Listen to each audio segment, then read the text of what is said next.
Labvakar, cienījamie klātesošie, labvakar visi tie, kas mūs šodien skatās tiešsaistē.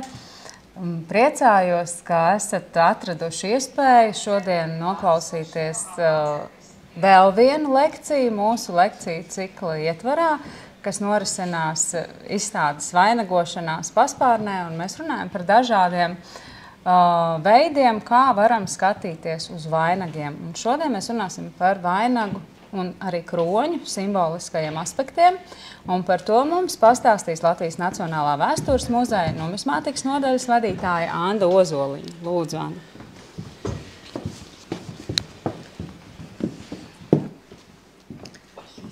Labvakar.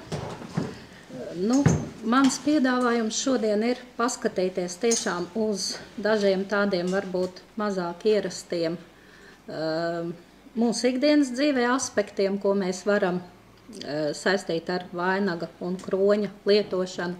Jāatzīmē, ka tie ir man tie tuvākie, jo mans ikdienas darbs aizrit numismātikas nodaļā. Esmu strādājusi ar monētu, medaļu un arī paleristikas kolekcijām, un šī darba gaitā man ir nācies iepazīt kroņus un vainagus arī no mazliet citas puses nekā tikai tā skaistā, ko mēs vēl aizvien varam redzēt šeit mūsu muzeja izstādē. Un nelielu ieskatu tajā es piedāvāju šovakar arī jums kopā ar mani. Jēdzieniem kronis un vainags dažādu kultūru ietveros ir bijušas vairākas atšķirīgas nozīmes jau no vissenākajiem laikiem, un līdz pat mūsu dienām mēs tos varam uztvert dažādi. Izcelt kādas personas statusu, amatu vai nopelnus ar īpaši veidotas galvas rotas palīdzību ir raksturīgi visām sabiedrībām, visos laikos un vietās. Kroni kā atzinības uzvaras un varas un izceltības simbolu vislabāk mēs pazīstam Rietumeiropas kultūrā. Tādēļ bieži vien tās galvas rotas, kuras citās sabiedrībās tiek lietotas ar līdzīgu nozīmi, mēs arī dēvējam par kroņiem. Par tām varam varbūt parunāt citu reizi šodien par mums vēsturiski un geogrāfiski tuvāko kroņu un vainagu izpratni un lietošanas tradīcijām. Vainags tā senākajā formā un nozīmē saistās ar antīkās sabiedrības tradīciju izteikt atzinību un atzīmēt kādu individu nopelns ar dažādos materiālos veidotu īpašu galvasrotu palīdzību. Šai ieražai ir cieša saistība ar vainagu simbolisko nozīmi no vissenākajiem laikiem. No dabas materiāliem gatavoti vainagi, kas simbolizēja bezgalību, laika ritumu un ciešo saikni starp dzīvo un mirušo pasauli, tika lietoti rituāli un svētku laikā, un ar laiku sāka iegūt nemirstības simbolu nozīmi, tādu vispār saprotamu un pieņemtu. Tos lietoja gan aizsardzībai no ļaunajiem spēkiem, gan dāvināja kā laimes, labklājības un pārticīgas dzīves novēlējumu. Šīs tradīcijas noturīgumu mēs varam vēl šodien pārbaudīt un vērot paši pie sevis. Kad vasaras saulgriežu laikā sievas un meitas vīja vainagus no treideviņiem pļauju ziediem, lai nodrošinātu veselības spēku un aizsardzību no ļaunuma visu nākamo gadu. Savus dēlus, vīrus un brāļus mēs šajos svētkos rotājam ar ozolu vainagiem, izsenis zināmiem kā spēka, drosmes un gudrības simboliem. Bet tagad mazliet vairāk par to, kas saista vainagu ar apbalvošanas un atzinības izteikšanas nozīmi. No antīkās kultūras tradīcijas mums vislabāk pazīstami ir lauru un olīvzaru vainagi. Arī šodien taču daudz mākslinieku sacensību un konkursu uzvarētājus mēdzam dēvēt par laureātiem, tādēļ ar lauriem rotātajiem, bet olīvzari vai no tiem veidoti vainagi ir bieži sastopama olimpiskās kustības un olimpiādas simbolikā. Neguļam uz lauriem, bet pievēršamies tam, kā laura koks ieguva šo tādu cildinājuma līdzekļu nozīmi. Laura koks kā mūžzaļš augs jau izsenis tika asociēts ar mūžību un nemirstību. Tas simbolizē patstāvību un mieru. Laika gaitā laura koks ieguva arī uzvaras, triumfa un slavas simbolu nozīmi. Sengrieķu kultūrā laura koks bija Dionīsa un Apollona simbols. Kā vēsta mīts, ko lieliski savās metamorfozēs atstās Tovīdijs, Zeva dēls, dzīvības un gaismas dievs Apollons, kas bija ne tikai zināšanu un daļo mākslu aizgādnes, bet arī lokšaušanas patrons, reiz izsmējis mīlestības dievu Erotu par viņa šaušanas prasmi. Erots, atriebjoties Apolonu, sašāvis ar zelta bultu, modinot tajā kaislīgi mīlu pret upes nimfu Dafni. Savukārt Dafnē viņš trāpījis ar svinu bultu, modinot nepatiku pret Apolonu. Glābdamās no Apolona tīkojumiem, Dafne lūgus palīdzību dieviem un tikus pārvērsta par lauru koku, kuru nu jau veltīgi skulpstījis Apolons. Savas iemīļotās piemiņai Apolons lauru kokam dāvājis mūžīgu jaunību un darinājis pašu pirmo lauru vainagu sev.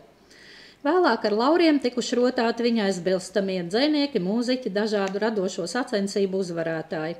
Lauru koku birzes augušas mūzu mājoklī Parnaskalnā, ar lauru vītnēm un vainagiem rotājušies Apolonam veltīto svinību dalībnieki. Lauram tika piedāvāta arī dziedinoša un dvēseli attīroša iedarbība, un lauru lapas lietoja rituālā, lai attīrītos pēc asins izliešanas grēka. Laika gaitā lauri kļuva arī par uzvaras simbolu, un uzvaras dievieti Nīki attēloja uzliekam uzvarētājam lauru vainagu.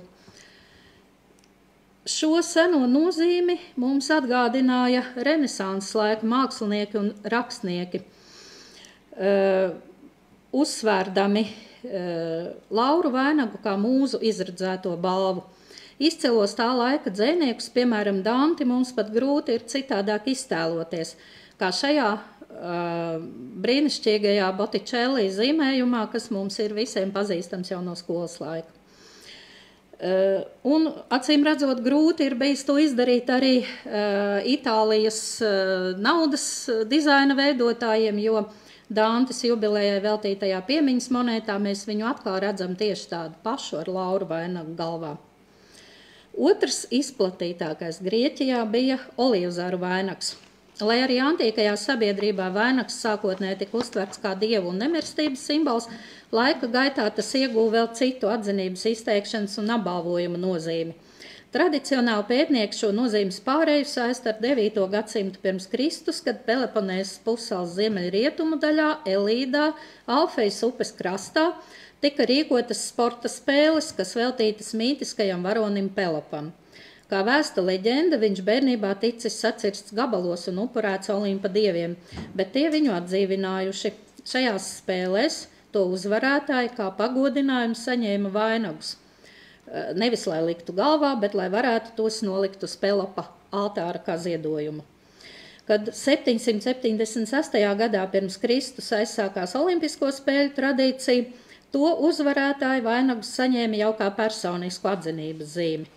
Olimpiskos vainagus vija no jauniem olīvkoku zariem, ko īpaši birzīja Olimpa kalna pakājē pie Zeva tempļa ar zelta šķērēm grieza īpaši izraudzīti jaunekļi. Tad zarus novietoja Hēras templī uz galda, kas rotāts ar zeltu un ziloņu kaulu. No tā zarus ņēma savī vainagā un uzvarētājam pasniedza Helonodiki, spēļu tiesneši. Ja ticam Pausānijam, tad šo tradīciju par godu savam tēvam Zevam esot aizsācis pats Hērakls, apbalvojot vienas stadijas skrējienu uzvarētājus. Šis skrējiens ticis uzskatīts par galveno olimpisko spēļu notikumu, bet tā uzvarētājs pasludināts par spēļu uzvarētāju. Tādēļ moderno olimpisko spēļu simbolikā olīvzars un olīvzaru vainags bieži ticis izmantots. 2004. gadā, kad modernās olimpiskās spēles atgriezās Atēnās, kur bija aizsākušās pirms mazliet vairāk nekā 100 gadiem, atjaunota tika arī tradīcija medaļu ieguvējiem pasniegt ne tikai ziedu pušķi, kur bija klāt arī olīvzari, bet arī īstu no olīvzariem gatavotu vainagu. Tādu saņēma arī sudraba medaļas ieguvējs, šķēpmetējs Vadims Vasiljevskis, kas bija arī Latvijas karognesējs šajās olimpiskajās spēlēs. Tradīcija vainagu izmantot kā personiskas atzinības izteikšanas līdzekli izpratījās arī citviet. Tā, piemēram, Nēmejas spēlēs uzvarētājiem pasniedz no seleriju lapām darinātus vainagus. Un Rietumē Eiropas heraldikas pētnieks liecas domāt, ka tieši no selerijas trīsdaļīgās lapiņas ir ietekmējusies vēlāko Eiropas monarhu un dišciltīgo kroņu elementu forma. Angļu heraldikā gan to ļoti tā skaisti dēvē par zemeņu lapiņu, bet, manuprāt, arī varbūt tiešām tā selerijas lapa izskatās līdzīgāka. Senajā Romā vainagu kā atzinības zīmju tradīcija tika turpināta un attīstīta. Ar vainagiem godināja izcilus karavadoņus, spožus oratorus, dzejniekus un māksliniekus. Stingri noteiktos gadījumos tika izmantoti dažādu veidu un materiālu vainagi. Latīņu valodas vārds korona, ko lietoja terminošo vainagu apzīmēšanai, savukārt ir bijis par pamatu nosaukumiem teju visās Eiropas valodās. Arī latviešu valodā lietotais kronis nav izņēmums. Plaši lietots un atzīts bija viens no Apolona simboliem lauru vainags. Apolona kults Romā tika pārņemts salīdzinoši agri jau 5. gadsimtā pirms Kristus. To aizguva no etruskiem, kur tolaik jau atzina un pielūdza Olimpa dievus, un grieķu kolonijām Dienvidu Itālijā. Apolons iemieso helēņu vīriešu fiziskā skaistuma un morālā tikuma, tostarp saprāta, mērenības ideālu, un vienīgais no Olimpa dieviem arī Romā saglabāja savu vārdu nemainītu. Antīkajos tekstos un mākslā Apolons lielākoties vērojams kā soģis un karotājs. Tomēr līdzās savai postošajai dabai Apolons spēja arī dziedināt un aizstāvēt pret ļaunumu. Apolons kalpo cilvēkiem, māca viņus, dibina tiem pilsētas, sargā no ienaidniekiem vai arī palīdz cīņā pret tiem. Apolonu nereti salīdzina ar sauli, kas ir dzīvības avots, bet kuras spēks var arī iznīcināt. Šādam daudzpusīgam ar pretrunīgām īpašībām apveltītam dievam arī romiešu sarežģītajā reliģiskajā struktūrā bija ievērojama vieta, un viņam labprāt līdzinājās arī Romas valdnieki. Kā Apolona izredzētie un valdnieki uz zemes, viņi savas monētas, sestercijus, denārijus un aurejus un arī savus portretus tām rotāja ar lauru vainagu. Runājot par Romas valdniekiem un kroņiem, jāpiemina vēl viens vainagu veids – staru kronis, jeb corona radiata. To bieži sastopam Romas imperatora attēlos uz monētām. Staru kronis saistīts ar saules dievību, ikonogrāfiju, helēnismu pasaulē, Apolons, Helios, Mitra, neuzvaramā saule, jeb Sol Invictus. Valdnieku kults helēnismu pasaulē bieži saskārās un ietekmējās no šo dievību kultiem. No iekarotajām helēņu zemēm staru kronis nonāca Romā. Uz monētām imperatora staru kronī parādījās jau Oktaviāna Augusta laikā, un ar tādiem rotāja dupondijus, jeb dubultus asus. Bet sākot ar Karakalas valdīšanas laiku, imperatora portrets staru kronī tika attēlots uz jauna veida monētām, antoniniāniem, jeb dubultiem denārijiem. Antīkos rakstītos avotos staru kronis netiek aprakstīts. To neredzam arī imperatora skulpturālajos atveidojumos. Tādēļ šķiet, ka taisnība būs tiem pētniekiem, kur uzskata, ka staru kronis arī simbolizē imperatora dievišķo dabu, pielīdzināšanu dievībai, bet atšķirībā no lauru vainaga izgatavots un nēsāts dabā tas tomēr laikam nav ticis. Numismātiem staru kronis nozīmē to, ka tas ir monētas dubults nomināls, savukārt lauru kronis nozīmē, ka ir darīšana ar pamatnominālu monētu. Pēc Gaja Marija militārās reformas 107. gadā pirms Kristus, ar kuru praktiski tika likti pamati profesionālas armijas veidošanai, Romas leģionos izplatījās tradīcija apbalvot karavīrus par izciliem sasniegumiem kaujās. Atzinība izteica ar dažādu veidu priekšmetu palīdzību. Visbiežāk tika pasniegti dārgmetāla kaklariņķi, aproces, īpašas metāla nozīmes faleras, ko stiprināja pie portupejām virs bruņām. Kopā ar goda standartiem, šķēpiem un dažāda veida vainagiem tie veidoja īpašu militāru goda zīmju grupu, ko dēvēja par donna militārija, kara jeb militārajām dāvanām. Donna militārija nozīme pieauga armijai profesionalizējoties. Praktiski Romas republikas laikā izveidojās pirmā militāro apbalvojumu sistēma, kuras būtiska sastāvdaļa bija dažāda materiāla un nozīmes vainagi. Romas republikas laikā un impērijas sākuma gados armijas komandieris, kuram izdevās savu karaspēku izvest no aplenkuma, tika pagodināts ar aplenkuma jeb zāles vainagu. Tas ir šis šeit redzamais. Corona obsidionālis jeb corona gramnie. Tas bija visretākais un visaugstākais militārais apbalvojums Romas republikā un agrīnajā Romas impērijā. Tam nebija nekādas materiālas vērtības, bet to augstu vērtēja tā nozīmības dēļ. Corona obsidionālis pasniedza tikai konsulam vai virsniekam, kuru darbība un pieņemtie lēmumi no ielēkuma izglāba atsevišķu vienību vai visu leģionu. Šo vainagu piešķīra izglābtās vienības karēvi, koleģiāli balsojot, un to darināja no augiem, kas plūkti aplenkuma vietā. Kā liecina Plīnijs, šādu vainagu saņēmēju skaits vēstures gaitā nav bijis liels, tikai 8 vai 9 cilvēki. Un tikai imperatoram Oktaviānam Augustam šādu kroni kā politisku žestu pasniedza senāts. Augusta valdīšanas laikā gan aplenkuma kroņa tradīcija arī beidzās. Vispazīstamākais no seno romiešu vainagiem gan laikam ir lauru, jeb triumfa vainags, korona triumfālis, kas tika uzskatīts par augstāko apbalvojumu karavodonim Romas impērijas laikā.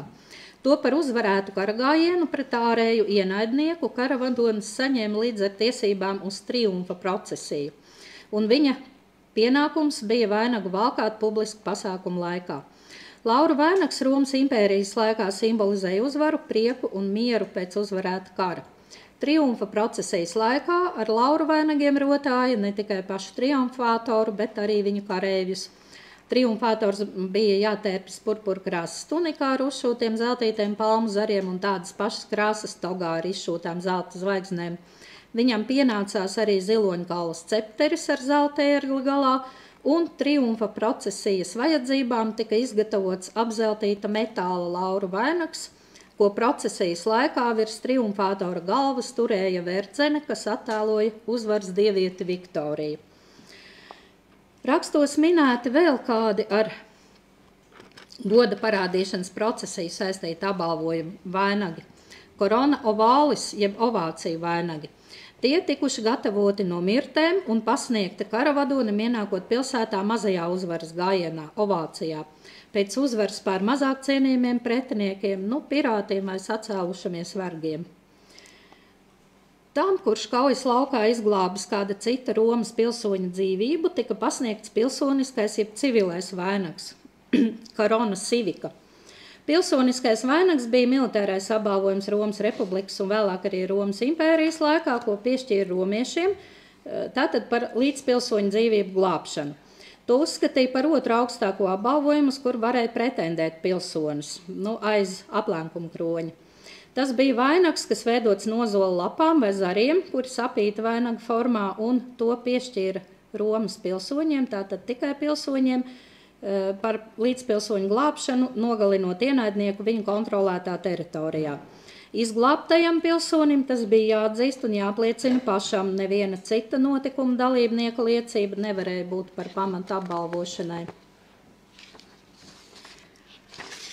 Pēc Sulas konstitucionālajām reformām ikvienam pilsoniskā vainaga saņēmējam bija tiesības ienākt Romas senātā, turklāt saskaņā ar likumu saņēmējiem bija pienākums nēsāt savu kroni ikvienā publiskā pasākumā un tiesības tajos sēdēt līdzās senatoriem. Korona civika nēsātājiem ienākot, senatori piecēlās kājās, bet pārējo pienākums bija sveikt viņus ar aplausiem. Korona civika deva virkni privilēģiju, tostarp apbalvotais un viņa ģimene tika atbrīvot no Romas pilsoņiem paredzētajiem nodokļiem. Atšķirībā no citiem vainagiem, korona civika kā apbalvojumam nebija dārgmetāla analoga, tam nebija materiālas vērtības, tikai simboliskā. Jo tika uzskatīts, ka Romas pilsoņa dzīvība ir augstākā vērtība, un to nevar izmērīt zeltā vai sudrabā. Vainagu darināja no ozolapām, sākotnēji tas bija akmeņozols, tātad varat iedomāties, ka īpaši ērts tāds vainags nebija. Vēlāk priekšroku deva Fraineto ozolam, kas plaši izplatīts visā Itālijā. Tādējādi ozols viegli bija atrast arī militāro kampaņu laikā, turklāt ozols bija Romas aizgādņu Jupitera un Junonas svētais koks, tātad svēts arī visiem Romas pilsoņiem. Lai atšķirtu no citiem vainagiem skulptūrās, ciļņos un arī uz monētām, korona civika tika attēloti ozolzari ar visām zīlēm. Vēlākajā periodā korona civika vairs nebija tikai militārs apbalvojums, ar to varēja apbalvot jebkuru pilsoni, neatkarīgi no viņa sabiedriskā stāvokļa. Tādējādi šis apbalvojums pakāpeniski zaudēja prestižu profesionālo karavīru acīs. Korona civika kā militāras godalgas nozīme vēl vairāk zuda 1. un 2. gadsimta gaitā, kad aizvien lielāka loma Romas impērijas armijā bija vienībām, kuras komplektēja no pakļauto teritoriju iedzīvotājiem, kuri nebija Romas pilsoņi un tātad uz šādu apbalvojumu nevarēja pat pretendēt. Imperators Oktaviāns Augusts saņēma Corona Civica par pilsoņu dzīvību glābšanu, izbeidzot pilsoņu karus. Principiāta laikā, kad Romas imperators bija kā pirmais starp pilsoņiem, ozola vainags kļuva par vienu no imperatora atribūtiem. Romas vēsturnieki Polībijs un Tic Līvijs savos darbos min vēl kādu samērā retu apbalvojuma veidu, Corona Muralis, jeb mūra kroni, jeb kā mēs arī to dēvējam par dzeguļu kroni. Tā rašanās ir saistīta ar frīģiešu dievietes Kibeles kulta izplatību Romas impērijas teritorijā. Kibelu dēvēja par lielo māti, dievu māti, viņu pielūdz kā auglības, dabas, salu un kalnu, arī mūru un cietokšņu aizgādi, un rūmiešiem viņa bija īpaši tuva tās kulta misticisma un tādu nevaldāmo orģiju un svinību dēļ.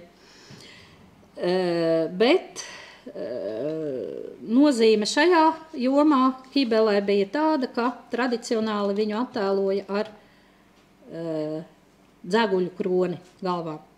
Romieši, tāpat kā grieķu un helēnismu pasaules pilsētas, izvēlējās sev aizstāvis no daudzo dievu un dievību vidus, un tos arī attēloja ar dzeguļu kroni galvā. Tādējādi loģiski, sākotnēji Corona Muralis saņēma karavīrs, kurš pilsētas ieņemšanas laikā pirmais uzrāpās tās mūros. Vainags bija veidots no zelta ar nocietinājumu sienas formā, un to gan saņēma retais no tiem, kam tas pienācās, jo ne visi izdzīvoja līdz kauju beigām, kad varētu notikt apbalvošana. Principiāta laikā mūra kronis zaudēja savu sākotnējo nozīmi un kļuva vienkārši par apbalvojumu virsniekiem, kas vadīja pilsētu pakļaušanu. Līdzīga nozīme bija arī otram apbalvojumam, Corona Valaris, jeb nocietinājuma kronim, ar kuru apbalvoja karavīru, kurš pirmais ielauzās nocietinātā ienaidnieka apmetnē. Pēc antīko autoru sniegta apraksta šis vainags bija zelta stīpa, kur rotāja žuburi, kas bija veidoti palisādes mietu formā. Arī šis kronis kļuva par apbalvojumu virsniekiem un bija sastopams biežāk nekā Corona Muralis. Kā vēl viens nocietinājuma kroņa variants tiek minēts Corona Castrensis, kuru piešķīra par līdzīgiem nopelniem, bet ieņemot cita veida nocietinājumus, kas bija vaļņu veidā. Pēc antīko autoru ziņām līdzīgā situācijā jūras kaujā pirmais karavīrs, kurš izkāpa uz ienaidnieka kuģa klāja, bija cienīgs saņemt Corona Navalis. Literatūrā to sauc arī par Corona Navalis klasika vai Corona Rostrata. Kroni, ko rotāja kuģa priekšgalu attēli. Tiesa gan ziņas par tā saņēmējiem saglabājušās visai skopas un pretrunīgas, turklāt minētie tajās ir nevis vienkāršie karavīri, bet flotes komandieri. Seneka un Tic Līvijs min, ka šādu kroni 36. gadā pirms Kristus nopelnījis Marks Agripa, bet Plīnijs vēsta, ka jau 67. gadā pirms Kristus apbalvots Marks Terencijs Varrons. Impērijas laikā šis apbalvojums savu nozīmi zaudēja un līdz mūsu dienām praktiski saglabājušies tikai Marka Agripas tēli ar Corona Navalis uz monētām. Šeit tad arī viņš ir redzams attēlots. Bija vēl viens vainagu veids, ko plaši lietoja dažādu nopelnu atalgošanai. Zelta vainagi, Corona aureja, nebija paredzēti par konkrētiem nopelniem, ar tiem varēja apbalvot par jebkāda veida militāriem panākumiem. Romas republikas laikā šos kroņus varēja saņemt jebkurš pilsonis neatkarīgi no sociālā stāvokļa.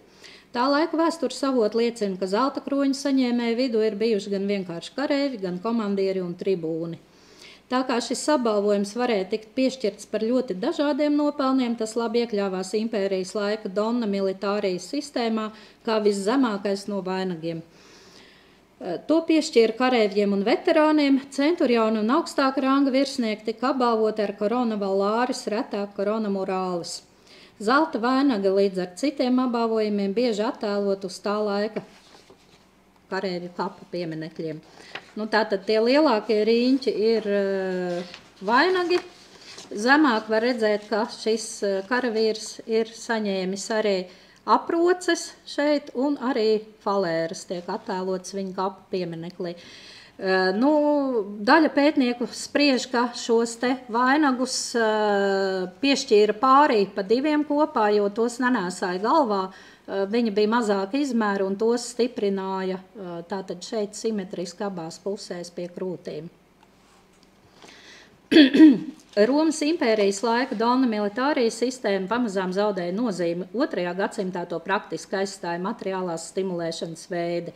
Naudas prēmijas, papildināta pārtikas deva, papildus atvaļinājums. Pēc 2. gadsimta beigās un 3. gadsimta sākumā veiktajām armijas reformām Dona Militārija pilnībā zaudē nozīmi un izzūd, un to pieminējumu avotos vai attēlojumu epigrāfikā vēlākā laika posmā ir reti sastopami un vēsta drīzāk par izņēmuma gadījumiem un konservatīviem uzskatiem, nevis par senākās apbalvojuma sistēmas pielietošanu.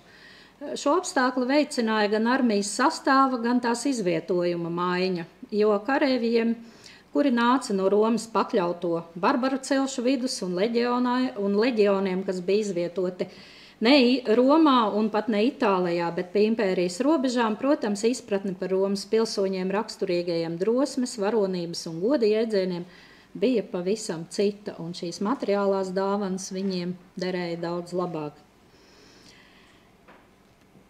Divi no seno romiešu apbalvojumu vainagiem Romas impērijas laikā turpināja pastāvēt kā neoficiāls Romas imperatora regālijas. Kā dievišķa Apolona izredzētie uzvarētāji, triumfātori un tēvzemes glābēji viņi izvēlējās par saviem simboliem triumfa un civilos vainagus. Imperatoru vajadzībām tie tika gatavoti no zelta un rotāti ar dārgakmeņiem. Šāda praksa izgatavot vainagus no dārgmetāliem bija aizsākusies helēnismu periodā gan valdnieku godināšanai, gan arī rituālu vajadzībām. Helēnismu perioda Grieķijā tos rotāja ar dārgmetālu medaljoniem, Romā ar dārgakmeņiem. Daudz gadsimtus vēlāk jau baroka un klasicisma tradīcijās veidotajos valdnieku portretos mēs atkal redzam atgriešanos pie lauru vainagiem kā valdnieku slavas un diženuma apliecinājumu tajos gadījumos, kad tie netiek attēroti ar savām varas regālijām. Attiecības ar vainagu jeb kroni kā varas simbolu Romas impērijā nebija vienkāršas. Tas ir saistīts ar vēl kādu galvas rotas veidu, diadēmu, kas kļuva par senāko valdnieku varas simbolu helēnismu pasaulē. Diadēma klasiski ir balta auduma lente, ko apsēja ap galvu. Tās saknes meklējums seno austrumu zemēs, kuru valdnieku attēlos bieži vien redzami šādi rotājumi. Helēnismu periodā grieķi sāka lietot to savu dievu tēlos. Bieži diadēmas attēlos rotāja Dionīsa, Apolona un Hērakla galvu. Ar vairākām diadēmām vienlaikus rotājās Asīrijas valdnieki. Tās sastopams arī Persijas valdnieku attēlos. Pēc uzvaras pār Dāriju ar diadēmu rotājās arī Maķedonijas Aleksandrs, kā mēs šeit varam redzēt. Tātad te viņa kuplajos matos ir ieslēpta lente, auduma lente, aizmugurē sasieta. Un diadēma pamazām kļuva par atzītu valdnieku varas simbolu. Diadēma rotā Sīrijas un Ēģiptes valdnieku galvas uz Selēkīdu un Ptolemai dinastijas valdnieku monētām. Pēc rakstīto avotu ziņām to nesaujuši arī Sirakūzu valdnieki. Antīkie autori bieži uzsver diadēmas balto krāsu un to, ka tā bijusi auduma lente, ko sasēja galvas aizmugurē. Justiniāns aprakstot gadījumu ar kad Maķedonijas Aleksandrs nejauši savaino Līsimahu, piemin, ka Līsimaha ievainojumu Aleksandrs pārsējis ar savu diadēmu un saskata tajā īpašu likteņa zīmi, jo Līsimahs pēc Aleksandra nāves kļuva par Trāķijas valdnieku. Konservatīvajā Romas sabiedrībā ārēji valdošās republikāniskās vērtības un noliedzošā attieksme pret oficiāli vienpersonisku varu kā principu radīja ļoti negatīvu attieksmi arī pret varas ārējiem atribūtiem, īpaši no austrumiem aizgūtajiem. Tādēļ, lai arī cik liela vara būtu koncentrēta kāda diktatora rokās, baltā auduma diadēma kā valdnieku varas simbols tam nelikās pieņemama. Tās tikotājs varēja apvainot par vēlmi uzurpēt varu un, protams, to politiskā karjera tiktu sagrauta. Laikam vislabāk aprakstītais diadēmas kāzus saistās ar Jūlija Cēzara mēģinājumu to padarīt par savu kā valdnieku varas simbolu, oficiāli noformējot mūžīgā diktatora statusu, ko viņš bija iegūst 44. gadā pirms Kristus. Svētku laikā Markam Antonijam vajadzēja pasniegt Cēzaram ar lauriem apvītu diadēmu, kur tas balstoties uz sanākušās tautas reakciju vai nu pieņemtu vai noraidītu. Plutarhs biogrāfijās spilgti apraksta, kā Marks Antonijs vairākas reizes mēģina uzlikt diadēmu Cēzaram, bet tā izvairīšanos no valdnieka galvas rotas pūles katru reizi uztver ar aplausiem. Trāpīgi Plutarha vārdi raksturo šo brīdi Romas vēsturē. Abrīnojam viņš raksta. Tie, kuri pēc lietas būtības jau atradās valdnieka varā, baidījās no valdnieka titula, it kā tajā slēptos brīvības apdraudējums. Daļa pētnieku atzīmē, ka šis gadījums varētu būt kļūst par vienu no Cēzara slepkavības provocējošiem faktoriem, apliecinot Romas sabiedrībai, ka tas gatavojas kļūt par vienpersonisku valdnieku. Cēzara mantinieks Oktaviāns Augusts ņēma vērā priekšgājēju kļūdas un izveidoja jaunu politisko sistēmu principiātu, kurā jau faktiski monarhijas situācijā saglabāja republikas ārējās pazīmes. Tomēr Romas valdnieku prestižs prasīja lietot arī kādas ārējas atšķirības zīmes. Te nu lieti noderēja iepriekš minētie no zelta gatavotie un dārgakmeņiem rotātie sabiedrībai jau zināmie vainagi – Corona civica un Corona triumfalis. Aizspriedumi pret diadēmu kā imperatoru varas simbolu Romas impērijā daļai tika pārvarēti tikai vairāk nekā 200 gadus vēlāk, Karakālas laikā. Viņa elks un etalons it visā bija Maķedonijas Aleksandrs, tādēļ līdzinoties tam arī Karakālas portretus uz vairākām monētām rotā diadēma no 2 pērļu rindām. Līdzīgi veida diadēma rotā arī Diokletiāna portretus. 3. gadsimta nestās pārmaiņas Romas impērijā ietekmēja arī attieksmi pret imperatoru varas ārējiem atribūtiem. Principēta laika demokrātijas atavismi jaunajos apstākļos bija noveduši pie valsts varas krīzes un sašķeltības. Patstāvība ieguvušajās provincēs un armijā pieauga barbaru ietekme, kas mainīja sabiedrības attieksmi arī pret greznību un varas ārējiem atribūtiem. Kad imperators Aureliāns atjaunoja impērijas vienotību, tas ir jau 3. gadsimta 70. gadi pēc Kristus, radās nepieciešamība nostiprināt augstākās varas prestižu ne tikai savas valsts pilsoņu, bet arī citu valstu acīs. Ar imperatora varas nostiprināšanas saistītos ceremoniāls un ārējās varas atribūtus ietekmēja tobrīd spēcīgu austrumu kaimiņu valstu, pirmkārt jau Partas valsts tradīcijas šajā jomā.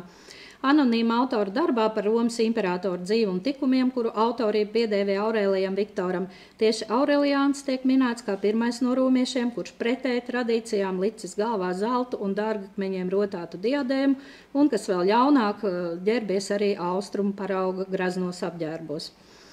Tomēr pēc seno vēsturnieku ziņām diadēmas nesāšanas tradīcija Romas impērijā nostiprinās tikai tās bēgļu posmā imperatora Konstantīna laikā, un šis process nebija vienkārši, jo demokrātisko tradīciju piekritēja pretestība bija vērojama vēl ilgus gadus.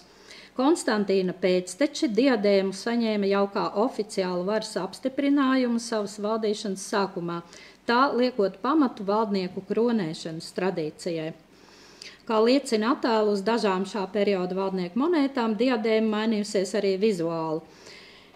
Kļūstot par imperatoru varas simbolu, vienkārši auduma lente rotēta ar uzšūtām pērlēm un dārgakmeņiem. Pakāpeniski tā pārvērtās par sarežģītas konstrukcijas juvelēru izstrādājumu, kurš sastāvēja no dārgmetāla posmiem, rotētiem ar dārgakmeņiem. Atsevišķi veidotos posmus uzvēra uz 2 paralēli novietotām auklām, kuru brīvos gals vēl aizvien sēja mezglā galvas aizmugurē. Centrālais diadēmas elements, kurš novietots virs pieres, bieži vien bija lielāks un bagātīgāk rotāts. Tādējādi imperatora diadēmas apvienoja gan helēnismu perioda galvas apseju, gan romiešu bagātīgi rotēto dārgmetāla vainagu tradīcijas. Austrum Romas impērijā 4. gadsimta beigās un 5. gadsimta sākumā diadēmas forma vēl vairāk mainījās.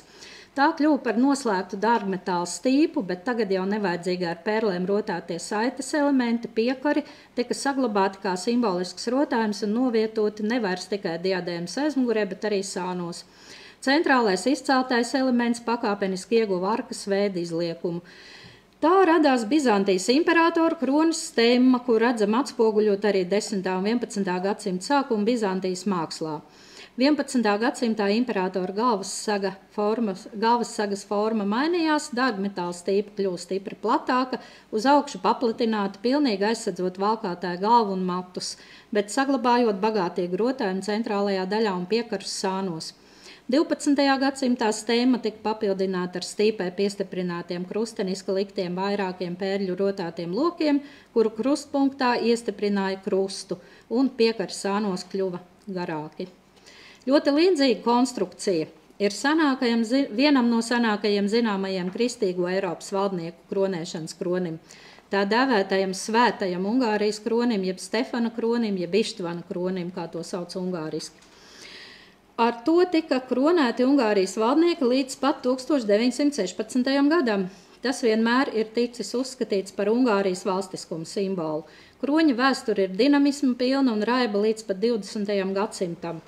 Daudzas reizes laupīts, slēpts, zaudēts un atgūts, tas kopš 20. gadsimta 70. gadu beigām ir atgriezies Ungārijā un kopš 2000. gada atradis mājvietu parlamenta ēkas centrālajā zālē Budapeštā. Stefana kronis redzams Ungārijas ģerbonī uz Ungārijas monētām, un 2012. gada konstitūcijas preambulā tā loma ir nostiprināta kā Ungārijas valstiskuma nepārtrauktības un nācijas vienotības simbolam. Leģenda vēsta, ka tas patiesībā sastāv no 2 kroņiem. Stefana kroņa augšējo daļu, tātad šo te,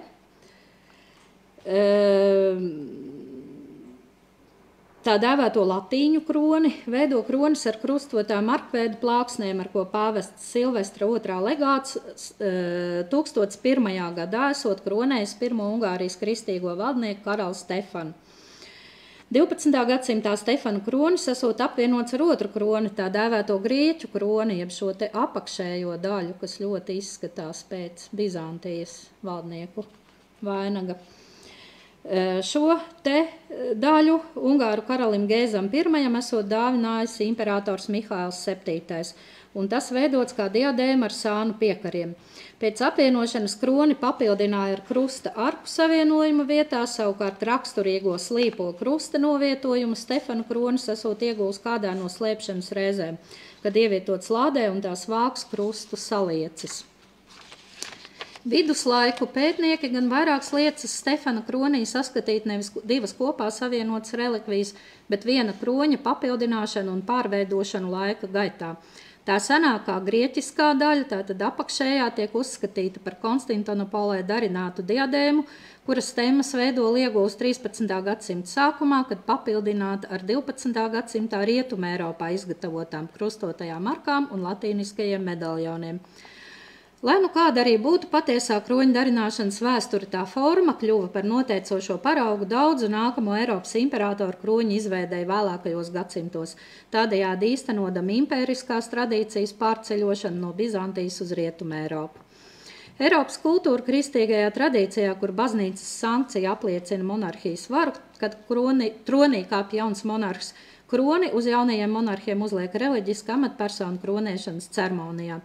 Tiecoties nostiprināt un pamatot valdnieku varu un tās dievišķo izcelsmi, arī citu viduslaiku kristīgo monarhu kronēšanas kroņi apauga ar nostāstiem un leģendām par to izcelsmes saistību ar seniem leģendāriem valdniekiem, visbiežāk Kārli Lielo, un vēl viens no izdaudzinātajiem vēsturiskajā un mākslas tradīcijā bieži minētajiem ir Lombardijas dzelzs kronis, ko uzskata par senāko kristīgo valdnieku kronēšanas regāliju. Tradīcija šo kroni saista ar Konstantīnu Lielā mātes svētās Helēnas vārdu, kur esot atradusi naglu no svētā krusta un likusi no tās izgatavot kroni savam dēlam. Vēlāk pāvests Gregorijs to esot kā diplomātisku dāvanu pasniedzis Lombardijas princesei Teodolindai par viņas nopelniem kristīgās ticības ieviešanā. Viņa savukārt to dāvājas Moncas baznīcē, kurā tas glabājas vēl šobrīd. Cita tradīcija traktē dzelzs kroni kā daļu no diadēmas, kas rotājas Konstantīna bruņu cepuri un ko savulaik saņēmis Teodorihs Lielais. Leģenda arī vēsta, ka pats Kārlis Lielais esot ar šo te kroni kronēts kā Lombardu karalis 774. gadā, tātad vēl pirms kļuva par imperatoru. Pirmās drošās ziņas gan ir par šā kroņa lietošanu tikai no 14. gadsimta, no 1312. gada, kad ar to kronēts Henrijs VII. Lai kā arī būtu, Kārlis Lielais bija pirmais svētās Romas imperators un viņa pēcteči kopš 10. gadsimta dodoties uz kronēšanas ceremoniju Romā, pēc tradīcijas pa ceļam Lombardijā ar dzelzs kroni tika kronēta kā Itālijas karaļi. Dzelzs kroni veido kopā sastiprinātas 6 dekoratīvas no zelta veidotas ar emalju un dārgakmeņiem plāksnes, bet tā diametrs ir tikai 15 centimetri. Tā iekšpusē redzama tieva baltmetāla stīpa, kur tikusi uzskatīta par Svētā Krusta dzelzs naglu. Tieši tā arī deva nosaukumu dzelzs kronim un padarīja to par svētu priekšmetu, kas pamatoja un apliecināja valdnieku varas dievišķumu. Nostāsti par kroņa iekšpusē novietoto naglu no Svētā Krusta visticamāk gan cēlušies tikai 17. gadsimtā, kad ar pāvesta rīkojumu kronis tika pasludināts par svētu relikviju.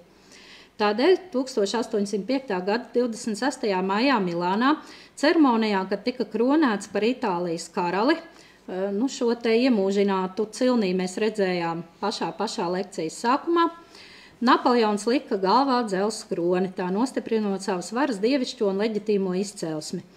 Attēlos redzam Napoleonu ar kroni galvā, bet aplūkojot pašu šo svēto relikviju, top skaidrs, ka tas nemaz nav iespējams tā nelielā izmēra dēļ. Te nu atkal nāks sastapties ar ļoti dažādiem skaidrojumiem, kāpēc dzelzs kronis nemaz nav dzelzs un varbūt nemaz nav arī kronis. Ilgus gadsimtus tas ir bijis pētījuma un diskusija objekts. Tas ir ticis uzskatīts gan par kāda mazgadīga monarha kronēšanai izgatavotu dārgu lietu, gan varbūt par lielu aproci. Arī daļa pētnieku domā, ka varētu būt šie posmi laika gaitā zuduši un tādēļ kronis palicis mazāk. Rezumējot šos pētījumus, jāsacina, ka dzelzs kronis visticamāk ir tā dēvētais votīvais, jeb ziedojuma kronis, ko agrījos viduslaikos monarhi bieži dāvināja baznīcām.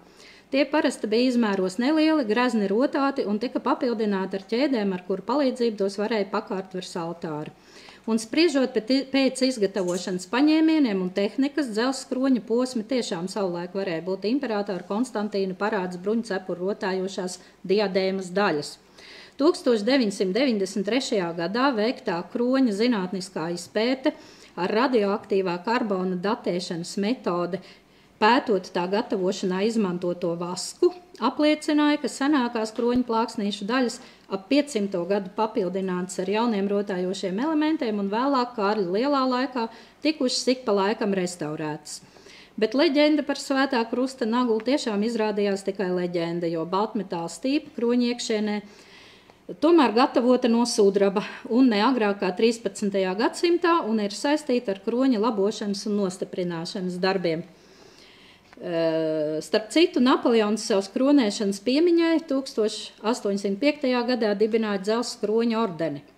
Kad pēc Napoleona sakāves Lombardija nonāca Austrijas sastāvā, ordeni 1816. gadā pārņēma Austrijas imperators Francis I. Pēdējais ar dzelzs kroni kronētais monarhs bija imperators Ferdinands I, kā Lombardijas un Venēcijas karalis, un tas notika vēl 1838. gadā. Tad nozīmīgākā no Svētās Romas impērijas regālijām bija impērijas kronis, kura rašanos saista ar imperatora Otona I kronēšanu 962. gadā. Kronis papildināts imperatora Konrāda II laikā, un daļa pētnieku pieņem, ka kronis varētu būt gatavots Vācijā Reichenau abatijā. Pirmās droši fiksētās liecības par to lietošanu gan ir no 12. gadsimta, kad ar šo kroni ir tikuši kronēti Svētās Romas imperatori līdz pat 1806. gadam. Tas glabāts daudzās un dažādās impērijas vietās līdz 1806. gadā palicis Vīnē, kur impērija beidza pastāvēt. Otrā pasaules kara laikā impērijas kronis nonāca Nirnbergā kā daļa no hitleriešu vāktajām un glabātajām Vācijas varenās pagātnes liecībām, bet pēc otrā pasaules kara tas atgriezās Vīnē. Impērijas kronis ir 8-stūrains, veidots no 8 plāksnēm ar arkveigu noslēgumu. Tās gatavotas no augstas raudzes zelta, rotātas ar dārgakmeņiem un emaljā veidotiem bībeles sižetiem. Izmēros lielākās kroņa priekšējo un aizmugurējo plāksni savieno arka ar lokveida rotājumu un no sīkām pērlītēm veidot Konrāda II vārdu un titulu.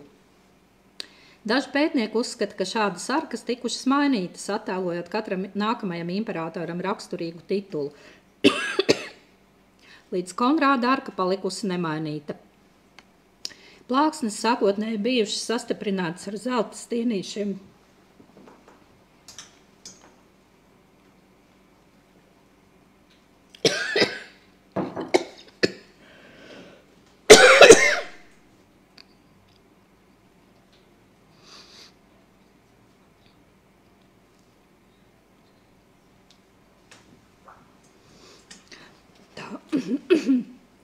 Es atvainojos un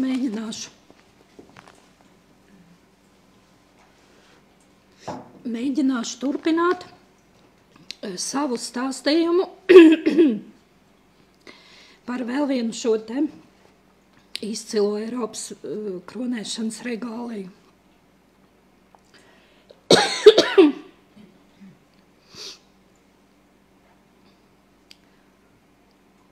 Nu tā tad,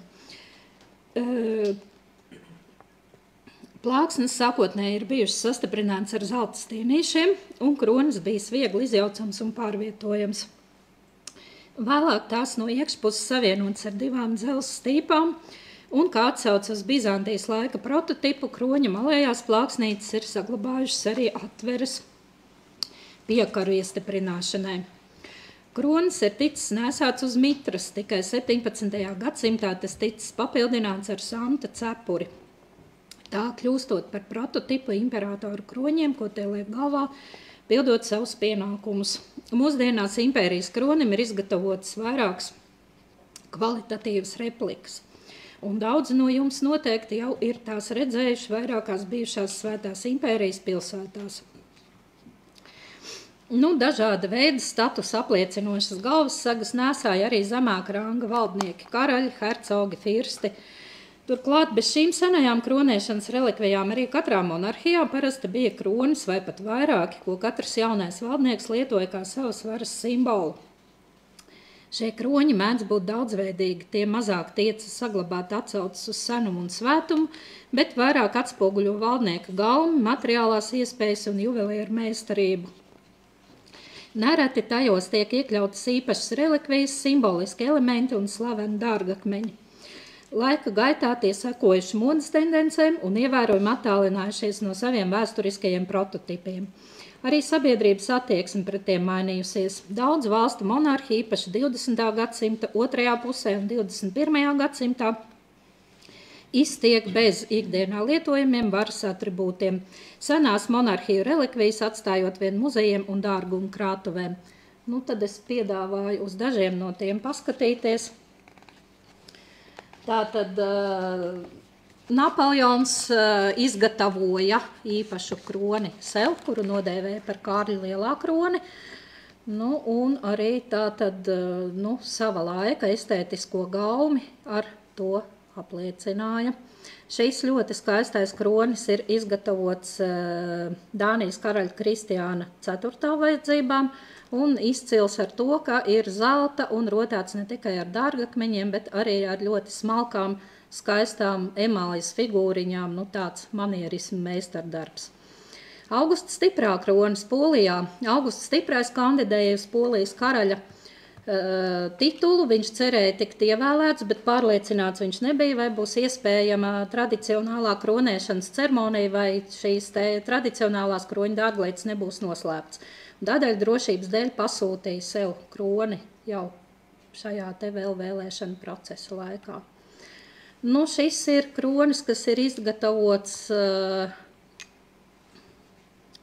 Luija 15. kronēšanai, tātad tas ir mazs zēns, kurš arī izvēlās netikt kronēts, protams, ar ļoti smagnējām Francijas karaliskajām regālijām, kuras, starp citu, ir gājušas bojā Franču lielās revolūcijas laikā, un tādēļ arī Napoleons sev šo te īpašo kroni gatavoja, jo vienkārši nebija ko mantot. Un šeit vēl tāds viens brīnišķīgs vēlās gotikas paraugs Bohēmijas Annas kronis, tātad gatavots no zelta, rotāts ar pērlēm un dārgakmeņiem, un ļoti skaisti mēs šeit varam redzēt liliju veidā veidotus zarus. Tas ilgu laiku bija Anglijas karaliskā dārglieta, bet tad atgriezās Vācijā un šobrīd Mīnhenē tiek glabāts. Un arī, protams, kā jau visām impērijām, savs impērijas kronis bija arī Austrijas impērijai, bet Austrijas imperatori, kā Ungārijas karaļi, arī visu šo te laiku līdz pat 1916. gadam kronējās ar Svēto Stefanu kroni. Savas īpašas dārglietas tika izgatavotas arī Angļu karaļnam vajadzībām. Šī ir diadēma, tas nav kronis, bet šī dimantu diadēma ir rotāta ar no sīkiem briljantiem veidotiem elementiem, kas ietver valsts simboliku. Tātad tur ir gan rozezieds, gan dadzis, gan āboliņa lapa, un tā tika izgatavota Džordža V kronēšanas vajadzībām, bet ar to labprāt graznojās karaliene Viktorija un, kā mēs redzam, arī karaliene Elizabete II. Nu, un tad jau mēs nonākot līdz Lielbritānijai. Varam atzīmēt, ka vēl pavisam nesen mums bija tā laimīgā iespēja vērot apvienotās karalistes karaļa Čārlza III kronēšanas ceremoniju, kurā tika godāts un ievērotas senās tradīcijas, un visiem bija iespēja aplūkot vēl vienu slavenu Eiropas monarhu kroni ar sarežģītu vēsturi. Svētā Eduarda kronis ir apvienotās karalistes kroņu dārguma centrālais objekts. Tas nosaukts Svētā Eduarda grēksūdzētāja vārdā, un tā versijas tradicionāli tiek izmantots, lai kronētu angļu un britu monarhus kopš 13. gadsimta. Sākotnējais kronis tika glabāts Vestminsteras abatijā, Eduarda abadīšanas vietā, un 1161. gadā viņš tika kanonizēts, un ar viņu valdīšanu saistītie priekšmeti kļuva par svētajām relikvijām. Mūki viņa abadīšanas vietā Vestminsteras abatijā apgalvoja, ka Edvards bija lūdzis viņus uz visiem laikiem rūpēties par viņu regālijām, visu nākamo Anglijas karaļu kronēšanai. Kronis, ko dēvē par Svētā Edvarda kroni, pirmo reizi ir pieminēts kā izmantots kronēšanai 1220. gadā. Kronis pazuda vai visticamāk tika pārkausēts kā īstās karaļa varas simbols pēc tam, kad parlaments 1649. gadā Anglijas pilsoņu kara laikā atcēla monarhiju. Monarhija tika atjaunota 1660. gadā, un gatavojoties ārzemēs trimdā dzīvojošā Čārlza II kronēšanai, karaliskais zeltkauss sers Roberts Vīners darināja jaunu Svētā Edvarda kroni. Tas tika veidots tā, lai atgādinātu viduslaiku oriģinālu ar smagu zelta pamatni un pusdārgakmeņu kopām, bet kroņa arkas jau tika veidots baroka stilā. 20. gadsimta beigās tika izteikts pieņēmums, ka šis kronis tolaik ir gatavots no oriģinālā zelta, tātad no tā, kas bija palicis pēc Svētā Eduarda pirmā šīta kroņa izkausēšanas. Pamatoja to ar to, ka kroņiem bija gandrīz identisks svars. Svars, starp citu, ir ievērojams, tie ir sākotnēji bija gandrīz vai 2,5 kilogrami, tagad ir palikuši 2 kilogrami un 230 grami. Līdz pat 1911. gadam dārgakmeņu kronī tika ievietot un izņemti pēc vajadzības uz katru kronēšanu. Tad tika izlēmts, ka tas ir jārotā ar 444 dārgakmeņiem un pusdārgakmeņiem, pērļu imitācijām uz arkām un pamatnes, un tās tika veidotas zeltā. 1902. gadā karalis Edvards VII plānoja atdzīvināt tradīciju tikt kronētam ar Svētā Edvarda kroni, bet veselības stāvokļa dēļ viņš izlēma likt galvā vieglāko Britu impērijas kroni. Svētā Edvarda kroņa izmērs tika pielāgots Džordža V galvai, un viņš bija pirmais monarhs, kurš tika kronēts ar Svētā Edvarda kroni vairāk nekā 200 gadu laikā. Tas tika izmantots arī, lai kronētu viņa pēcteci Džordžu VI un arī karalieni Elizabeti II 1953. gadā. Elizabete izvēlējās starp citu stilizētu Edvarda kroņa attēlu, lai izmantotu to kā savas varas simbolu karaliskajā monogrammā. Viņas jubilejā 2013. gadā Edvarda kronis tika izstādīts uz altāra Vestminsteras abatijā, un pirmo reizi kopš 1953. gadā tad tas bija apskatāms visiem, jo bija atstājis karalisko dārgumu novietni Londonas Tauverā, kurā tika uzglabāts ikdienā. Un, kā jau mēs daudzi no mums varēja to redzēt, tātad 2003. gada 6. maijā Čārls III, jeb Kārlis III tika kronēts, izmantojot abas divas šīs regālijas. Tātad vispirms viņš tika iesvētīts, tad viņa galvā lika Svēto Edvarda kroni, un pēc tam jau arī Britu impērijas kroni, kas Tā tad arī ir izgatavots Džordža V vajadzībām, bet kopš tā laika kalpo kā Britu impērijas simbols.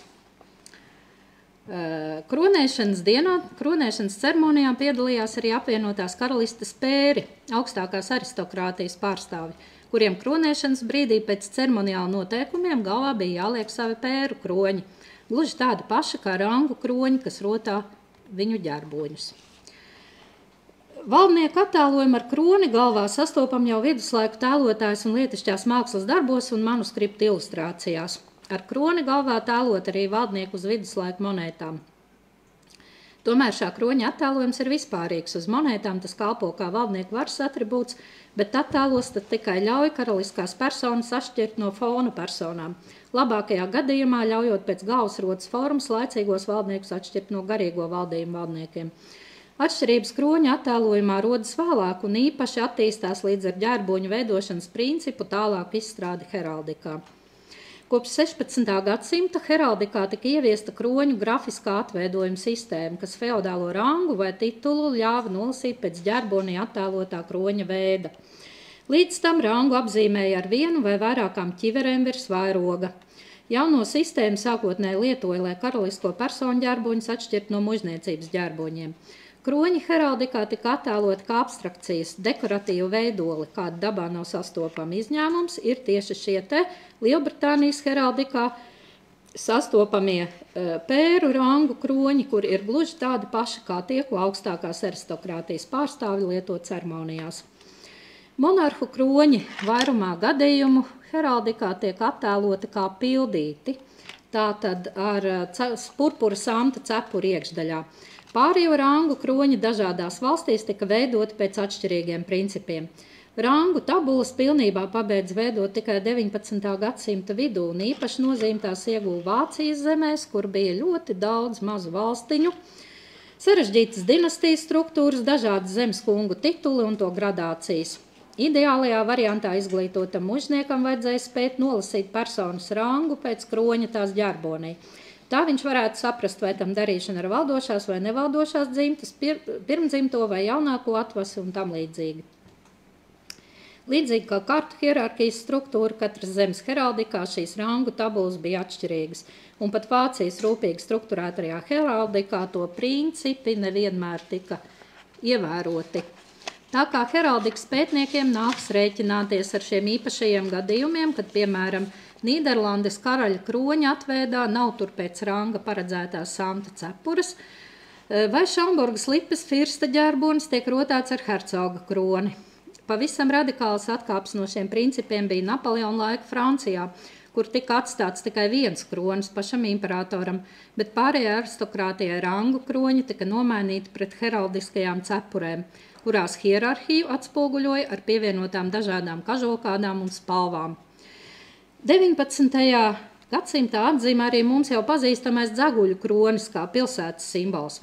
To mēģināja ieviest pilsētu heraldikā, reglamentējot pilsētu nozīmīgumu, tātad nozīmīgākajām vairāk šo te izcīļņu un mazāk nozīmīgajām mazāk. Jau no viduslaikiem šāda praksa bija Itālijā, kur ar dzeguļu kroņiem tika rotāti Itālijas municipālo pašvaldību komūnu ģērboņi. Bet valsts personifikācija Itālija Turita tiek attēlot kā jauna sieviete ar dzeguļu kroni galvā. Šāda mūru kroņa popularitāte saistām ar valsts izcelšanās saistīšanos ar seno Romu, visu valstu un pilsētu māti, un ikonogrāfiski tā tika nostiprināta 16. un 17. gadsimta mijā, kad ikonogrāfs un pētnieks Cesare Ripo to attēloja savā ikonoloģijā. Itālijas komūnu ģērboņos dzeguļu kroni lieto arī tagad. Tomēr šāda sistēma ne visur tika pieņemta. Labāk tā iekļāvās Portugāles un tās ietekmē esošo valstu heraldikā, bet citur līdz galam izstrādāta un akceptēta tomēr netika. Uztverot dzeguļu kroņa saistību ar seno Romu, tātad ar republikānisku valsts iekārtu, arī vairākas no monarhijas atbrīvojušās un republikas attīstības ceļu izvēlējušās valstis savā heraldikā ir iekļāvušas dzeguļu kroni. Tā rīkojās arī, piemēram, Spānija Otrās republikas laikā, kad ģērbonim vienkārši nomainīja karaļa kroni pret šādu te dzeguļu kroni.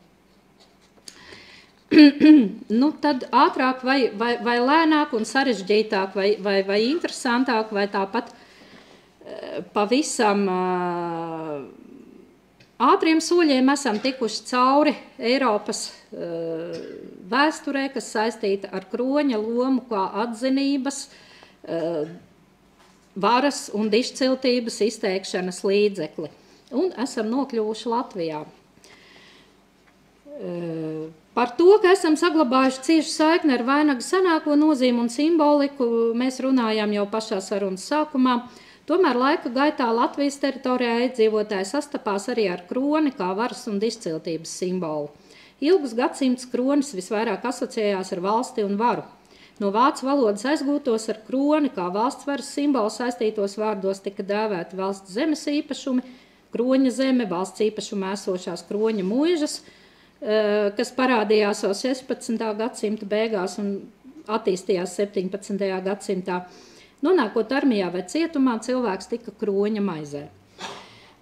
Ar kronētu valdnieku varu Latvijas iedzīvotāji tiešāk saskārās pēc Livonijas kara, kad daļa teritorijas nonāca tiešā Polijas-Lietuvas valsts pakļautībā, bet savukārt otrā teritorijas daļā Zemgalē un Kurzemē izveidojās no Lietuvas un Polijas atkarīga hercoga vara.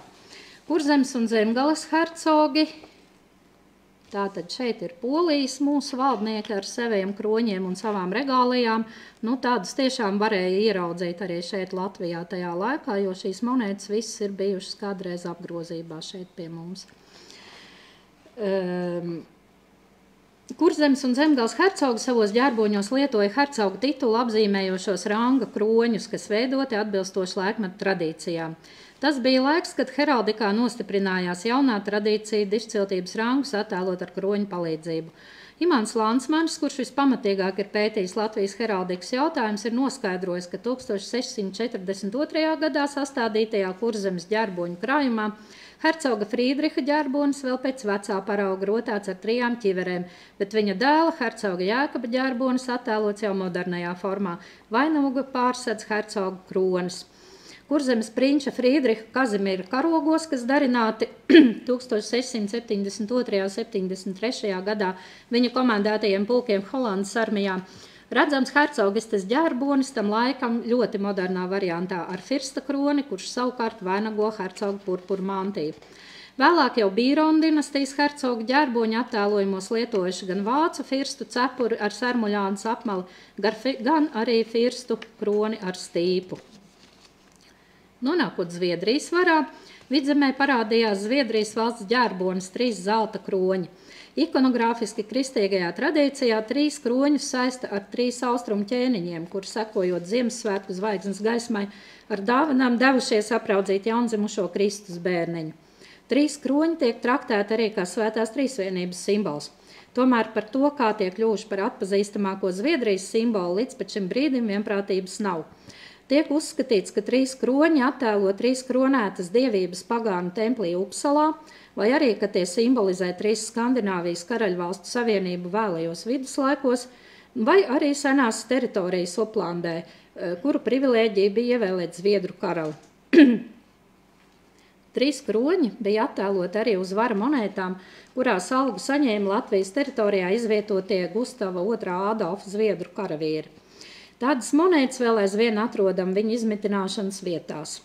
Rakstītie vēstures avoti vēsta, ka vietēji iedzīvotāji gan neko nesot gribējuši Zviedriem par tādām vara klipēm pārdot, jo pieraduši pie sudraba naudas.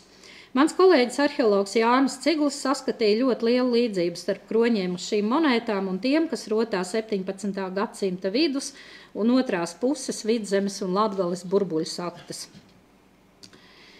Zviedrijas virsvaras laikā arī Rīgas pilsēta tika pie 2 ļoti īpašiem kroņiem tās ģerbonī. Zviedrijas valdnieks Kārlis 11. 1660. gadā Rīgai piešķīra īpašo karaļa privilēģiju Privilegium nobilitātis senatus regensis, ar kuru pilsēta saņēma tiesības virs sakrustotajām atslēgām un krusta novietot Zviedrijas karaļa kroni, kā arī paceltajos vārtos atveidoto lauvas galvu attēlot ar kroni. Šī heraldiskā privilēģija, jeb pagodinājuma zīme, piešķirta par Rīgas pilsoņu drosmi aizstāvot pilsētu pret Krievijas cara Alekseja Mihailoviča karaspēka uzbrukumu 1656. gadā. Un šis te privilēģijas pasniegšanas moments iemūžināts arī Rīgā 1660. gadā kaltajā Kārļa 11. zelta dukāta monētā un ar to pašu spiedni kaltajā sudraba dalderī, kādu arī mēs glabājam savā krājumā. Kad pēc lielā Ziemeļu kara notikumiem Rīga nonāca Krievijas impērijas sastāvā, Zviedrijas karaļa kronis virs atslēgām 1788. gadā tika nomainīts ar Krievijas imperatoru kroni. Tomēr ģerboni turpināja attēlot nekonsekventi, bieži vien tika veidotas zviedru kroņa stilizācijas. Pēc Latvijas neatkarības pasludināšanas pārmaiņas skāra gan valsts, gan pilsētu heraldiku. Kroņa attēlojums Rīgas ģerbonī kļuva par kaismīgu diskusiju objektu. Tomēr 1925. gadā apstiprinātajā un arī šobrīd lietojamajā ģerbonī virs atslēgām varam skatīt zeltītu zviedru karaļu kroni. Dažādu muiznieku rangu kroņi savulaik bijuši redzami arī Latvijas teritorijā mitušo dišciltīgo dzimtu ģerboņu attēlojumos, bruņniecības nama interjeros, to priekšmetos, dokumentos, epitāfijās, ēku fasādēs, apbedījuma vietās. Te jāatzīmē, ka dažādu dzimtu pārstāvji savus dišciltības apstiprinājumus iegūši dažādos laikos, tādēļ arī heraldiskie kroņi to ģerboņos atšķiras. Vidzemē 20. gadsimta sākumā otrais zemākais ar kroni ģerboni apzīmējamais, jeb barona, jeb brīvkunga tituls bija pavisam 65 dzimtām, Kurzemē 85. Vēl retāks tas bija 17. un 18. gadsimtā. Uz to bija tiesības tikai nedaudzām dzimtām, kas bija saņēmušas attiecību Zviedrijas, Polijas, Svētās Romas impērijas vai Krievijas diplomu. Dažas senāk Krievijā barona titulu iegūšās dzimtas ģerboņi lietoja Pētera I laikā ieviesto franču parauga barona kroni. Nu, tā tad te var šajā te tabulā arī redzēt, kāds tas varētu izskatīties. Vēlāk Krievijas impērijas periodā barona dzimtas labprātāk lietoja Vācijas heraldikā pieņemtos apzīmējumus, bet dažām dzimtām, kas bija iegūšas zviedru brīvkungu titulu, kā piemēram Kampenhauzeni un Delvigi, ģerbonī redzams zviedru brīvkungu kronis, tātad tikai ar pērlēm rotāts šeit apakšējā rindā no kreisās puses otrais. Vēstures gaitā politisko varu maiņas rezultātā mainījās arī valdošo monarhu tēlu uz Rīgā kaltajām monētām. Pēc Livonijas kara monētu kaltūra turpināja darboties līdz pat Rīgas nonākšanai Krievijas impērijas sastāvā, un te kaltās monētas secīgi rotāja gan Polijas Lietuvas, gan Zviedrijas valdnieku portreti un monogrammas ar kroni, un, protams, arī tauta, kas tās lietoja šādā te veidā ar kroņiem saskārās. Bet ar kroni kā atzinības izteikšanas veidu un tā nozīme Latvijas teritorijas iedzīvotāji visbiežāk varēja saskarties sākot ar 19. gadsimtu, kad aizvien lielāka sabiedrības daļa tika iesaistīta sabiedriskajā dzīvē. Veidojās un attīstījās dažādas biedrības, kur uzdevumos bija gan izglītības veicināšana, gan lauksaimniecības un dažādu amatniecības nozaru attīstība.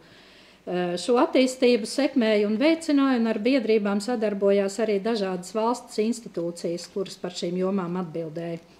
Biedrības rīko izstādes un sacensības, kurās bija nepieciešamas godalgas. Tās tika pasūtītas medaļu meistariem, un to attēli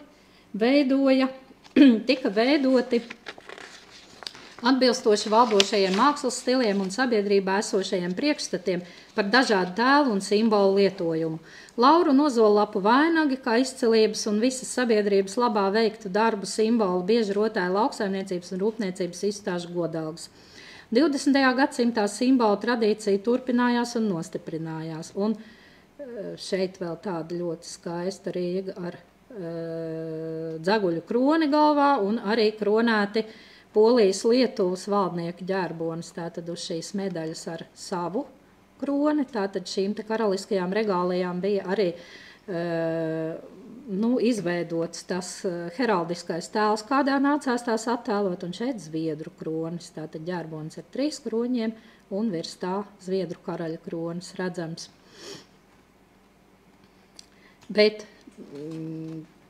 šī te Lauru un ozolapu vainagu kā izcilības un visas sabiedrības labā veiktu darbu simboli savu tradīciju saglabāja un 20. gadsimtā nostiprinājās, un 1934. gadā Kurzemes lauksaimniecības biedrību savienība izveidoja īpašu apbalvojumu ozolu vainagu, ko piešķīra izcilākajiem Liepājā sarīkotās 6. Kurzemes apgabala lauksaimniecības un rūpniecības izstādes eksponātiem. Antīkās kultūras ietekme, pieredze un pārzināšana redzama arī Latvijas apbalvojuma sistēmas veidošanas procesā, kad pēc kaislīgām diskusijām tomēr tika nolēmts, ka Latvijas republikā būtu nepieciešams apbalvojums par civiliem nopelniem.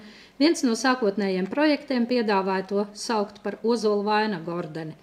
Ozolu un lauru vainagu kā izcilības un nopelnu simbolu bieži tikuši un aizvien tiek izmantoti dažādu apbalvojumu veidošanā. Tā nu stundas laikā esam mēģinājuši lieliem soļiem iziet cauri ar vainagu un kroņa simboliku saistītajiem Rietumēropas numismātikas, faleristikas un heraldikas jautājumiem no senās Grieķijas līdz pat mūsdienu Latvijai. Un varam secināt, ka vainaga un kroņa vīrišķā ar varu un slavu saistītā dimensija, tāpat kā vainaga senā maģiskā simbolika un īpašā vieta mūsu materiālajā kultūrā, vēl aizvien nav zudusi. Tā ir klātesoša mūsu ikdienā un svētku reizēs, to mēs sastopam apkārt esošajās pagātnes liecībās, vārdos, simbolos un mākslas darbos. Paldies par uzmanību. Ja ir kādi jautājumi, es labprāt uz tiem arī mēģināšu atbildēt. Jā, paldies, Anda, par saturiski bagāto un arī krāšņo stāstījumu. Un kamēr mēs gaidām jautājumus no mūsu tiešredzes skatītājiem, mēs varētu sākt ar jautājumiem no zāles. Lūdzu. Vai kaut kur interese aizķērās, varbūt gribat zināt, ko plašāk?